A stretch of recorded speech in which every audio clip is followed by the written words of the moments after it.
They invited a lion to dinner thinking he wouldn't smell the blood on the table. In the shadows of West Africa, while diplomacy wore a smile, betrayal sharpened its knives. President Ibrahim Traoré was supposed to land quietly in Abuja, alone, unguarded, unsuspecting. But when the jet doors opened, it wasn't him. Because what they didn't know, what they always forget, is that you don't trap a man who sees in the dark. And this time, the hunter walked straight into his own snare. The game had changed. Africa was watching. Follow the channel to witness every move Traoré makes. It was a quiet evening in Ouagadougou. The kind of silence that doesn't whisper, it weighs. The kind that warns you something is coming and it won't knock. Inside the presidential residence, Ibrahim Traoré sat alone at his desk. The light above him flickered softly, casting sharp shadows over the cluttered surface. Papers were stacked like barricades, threat assessments, intelligence reports, intercepted communications, foreign interference, regional destabilization, ECOWAS pressure. They filled the room like smoke, slow, choking, invisible to those who don't look. Then the phone rang. The screen read, NG. Traoré picked it up slowly, deliberately, and a familiar voice came through, warm, friendly, confident, but too smooth, too polished. It was Bola Ahmed Tinubu, President of Nigeria. Brother Ibrahim, how are you? Traoré replied with a calm that was colder than courtesy. He knew that tone, that politician's lullaby, designed to soften you before they strike. Tinubu didn't waste time. Look, all this tension with ECOWAS, these sanctions, it doesn't have to continue. Let's meet, he said. Just you and me. Abuja. We sit, we talk, and we solve this as Africans, not enemies. There was a pause. Traoré leaned back in his chair, his fingers steepled, eyes narrowed like a hunter listening to the wind. Peace talks? He asked, voice steady. Tinubu chuckled. Yes, of course. Just us, African leaders. You have my word. No interference, no traps, no France. Just a conversation between brothers. Silence.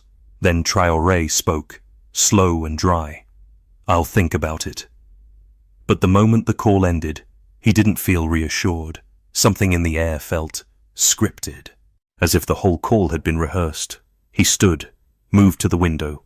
The lights of Ouagadougou twinkled in the distance, calm, oblivious. Then he made another call.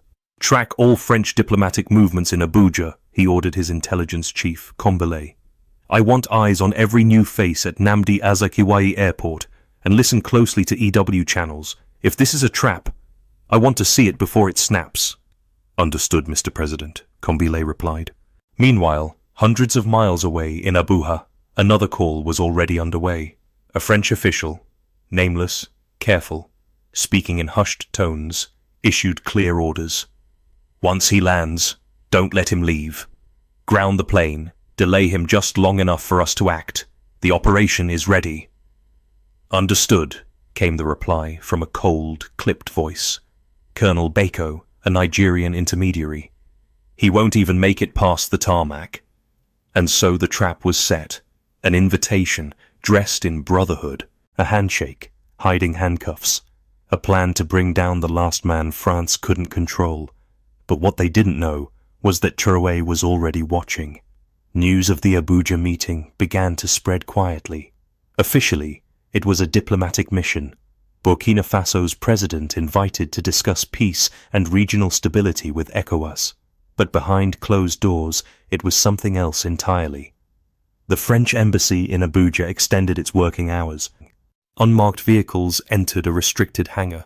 Nigeria's DSS, the secret police, intensified surveillance around Nnamdi Azikiwe International Airport. All of it done without press, without questions, and without explanation.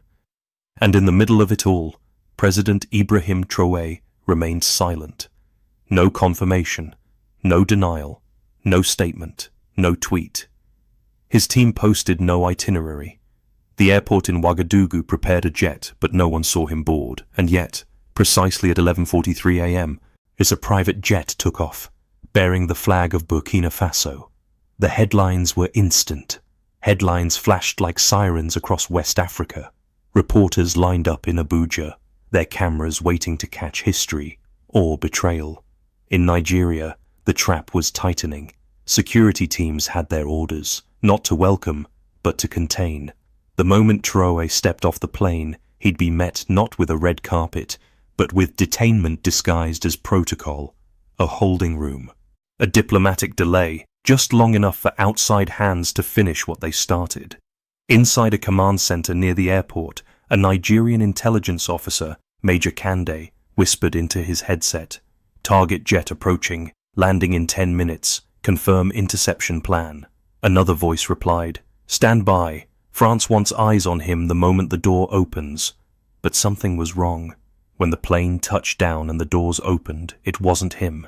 2 diplomats stepped out, calm, silent, smiling like men already 10 moves ahead. "President Traoré couldn't attend," one of them said. "He sends his regards." The Nigerian officers froze. Their formation broke not from attack, but confusion. This wasn't in the plan. This wasn't supposed to be clever, but it was. Inside a nearby hotel room, French agents monitoring the landing scrambled into chaos. Laptops slammed shut, phones lit up with red alerts. It took less than 30 seconds for panic to replace confidence. Because just as the world expected Ibrahim Traoré to walk into a trap, he walked into a studio. Back in Ouagadougou, on live national television, Traoré appeared in military uniform. No medals, no theatrics, just the cloth of duty and a spine of iron. He sat straight-backed, steady-eyed, and addressed the nation. "They thought they would find me landing quietly in Abuja," he said. "But I do not answer to traps. I do not answer to puppets. I answer to the people." Then came the line that would echo across Africa. "You cannot arrest a lion by calling him to dinner." The studio went silent, not out of fear, but reverence. Online, the internet ignited like dry grass under lightning. The broadcast punched through firewalls, borders, and every lie dressed as diplomacy. President Ibrahim Traoré, seated behind a simple wooden desk, no gold, no flag wall, just raw truth, looked straight into the camera, not angry, not loud, just clear, focused, unshaken. And then he began to speak. "Last week, I received a personal invitation from President Bola Ahmed Tinubu. He said it was for peace. He said it was for Africa. But it was not peace they wanted. They asked me to land alone. No security, no press, only trust." He leaned forward, elbows on the desk. Not just a man explaining, a man warning. "But when I trust my people, not the hands that once sold Africa in silence." The room behind him was still. Not a cough, not a step, just the hum of history catching its breath. He continued, "Inside Nigeria, certain elements with foreign backing prepared to arrest me in secret. They called it ECOWAS protocol, but we know what it really was. A French operation, planned, funded, approved." Then he held up a folder, thick, weathered, marked in red. "Here are the recordings, the messages, the transfer logs, the security memos sent from Paris to Abuja 2 days before the call was even made. The voice of a foreign power trying once again to decide which Africans are allowed to lead." The screen behind him lit up. No music, no editing, just raw evidence. Audio clips played, whispered voices, confirmed locations, a time-stamped directive. "Ensure Ibrahim Traoré does not leave Nigeria without approval."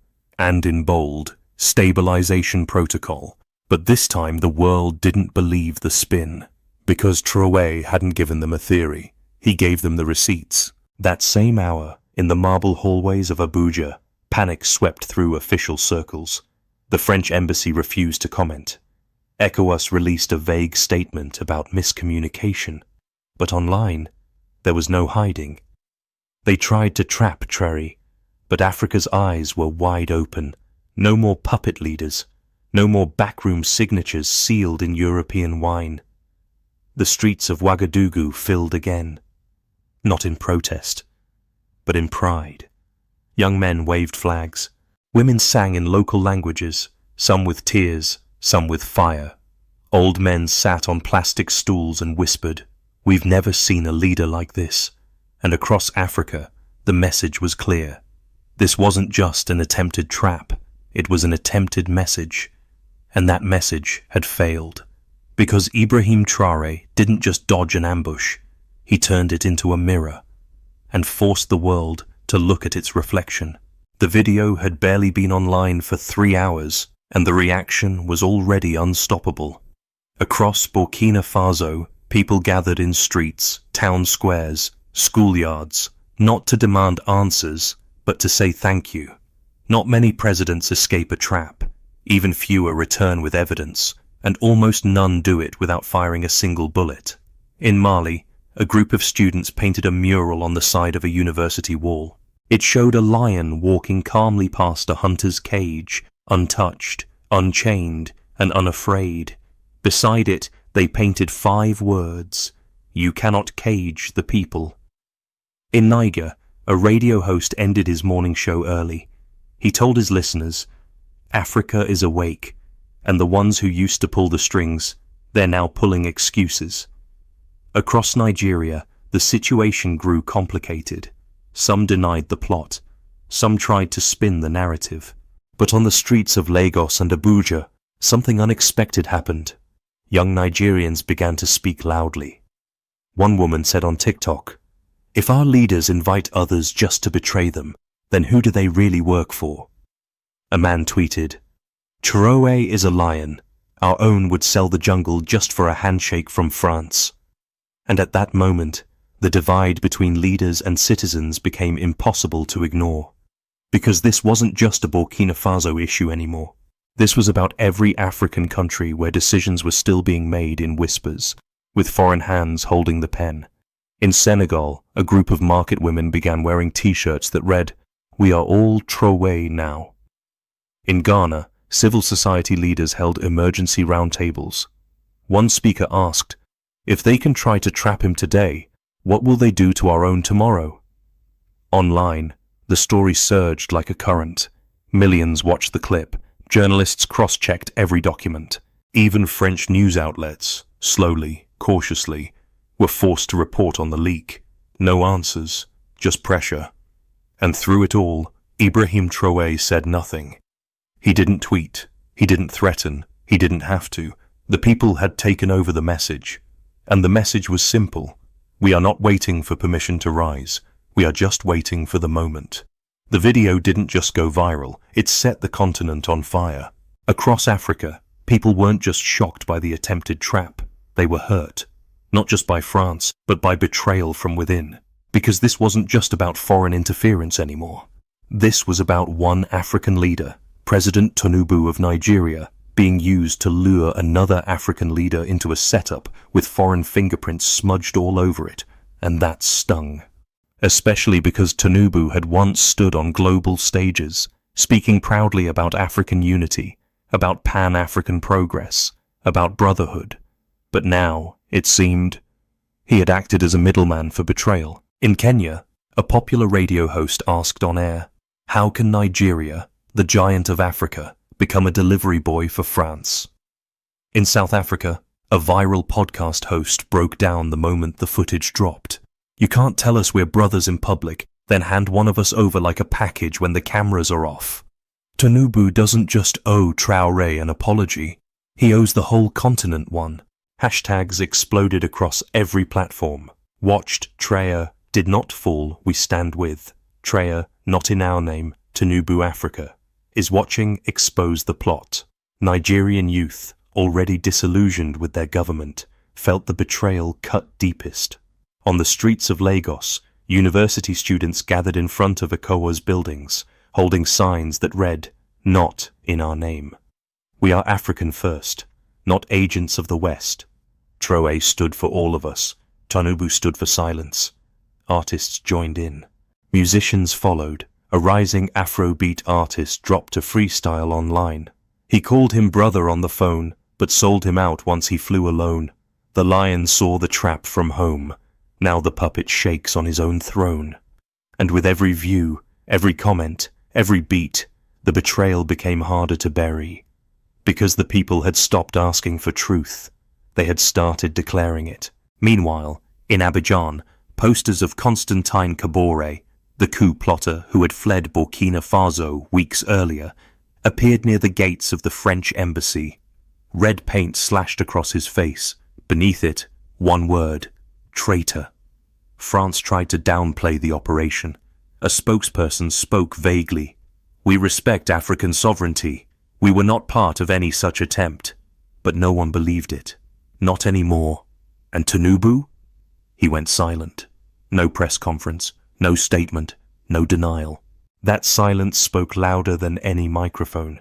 Even inside Nigeria, the story began to turn. Senators whispered behind closed doors.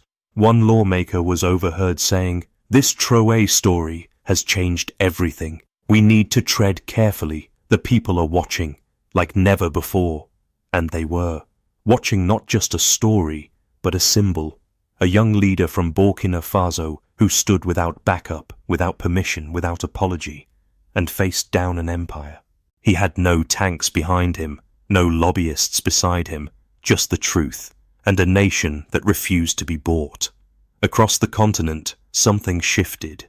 This was no longer just a political event, it was a mirror, and every African capital was forced to look. In cafes and parliaments, in classrooms and churches, a new question echoed. What if leadership meant loyalty to people, not power? What if sovereignty wasn't something to request, but something to reclaim? From Burkina Faso, a signal had gone out. Not in slogans, not in bullets, but in clarity. That signal said, "You cannot arrest the future. You cannot colonize what has awakened. You cannot buy back what dignity has remembered." And Ibrahim Traoré, he didn't raise his voice. He didn't call for vengeance. He simply stood still. And the continent moved around him. They called him radical. They called him reckless. But millions saw something else. A captain, a mirror, a beginning. Because this was not the end of a story. This was the start of a new one. A story where Africa does not ask, Burkina Faso does not kneel, and Traoré does not flinch. Ibrahim Traoré didn't just survive the trap. He revealed the blueprint behind it and broke it open. Drop your thoughts in the comments, because this time the world is watching Africa write its own script. Hit like, share this story, and subscribe if you believe real leadership begins with truth, not permission. And before you go, say a quiet prayer not just for Traoré, but for every young soul learning to rise without fear. May God protect the captain and guide the winds beneath the flag of Burkina Faso. See you in the next story.